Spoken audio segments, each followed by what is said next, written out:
Cette semaine, on va aborder la question de la main-d'œuvre en agriculture. Deux sujets, en fait, que nous allons discuter.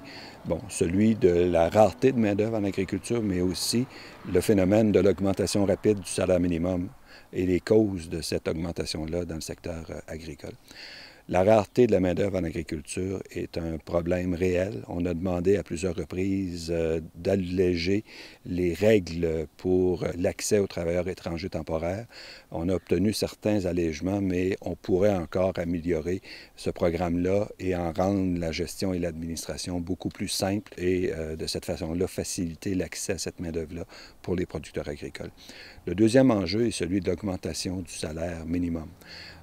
On n'est pas contre l'augmentation du salaire minimum, mais force est de reconnaître qu'en agriculture, une augmentation rapide du salaire minimum aura des conséquences, notamment dans le secteur horticole et celui des fraises framboises.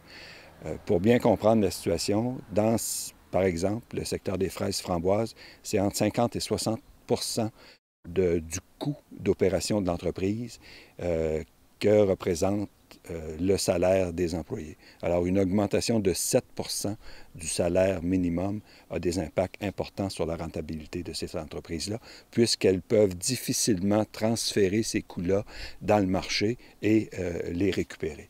Alors, ce qu'on demande au gouvernement à ce moment, si on continue d'augmenter plus rapidement le salaire minimum que l'inflation, d'avoir des mesures fiscales qui vont permettre d'absorber les coûts de l'augmentation rapide du salaire minimum dans le secteur agricole et principalement horticole. Alors, ces mesures-là seront à terme pourront être levées lorsque, graduellement, on pourra transférer ces coûts-là dans le marché. Mais tant que ce n'est pas possible, si on veut maintenir le développement de ces entreprises-là et les emplois aussi, parce que ces emplois-là sont importants pour plusieurs personnes, on a besoin d'avoir des mesures adaptées qui permettent au secteur horticole et agricole de faire face à l'augmentation rapide du salaire minimum.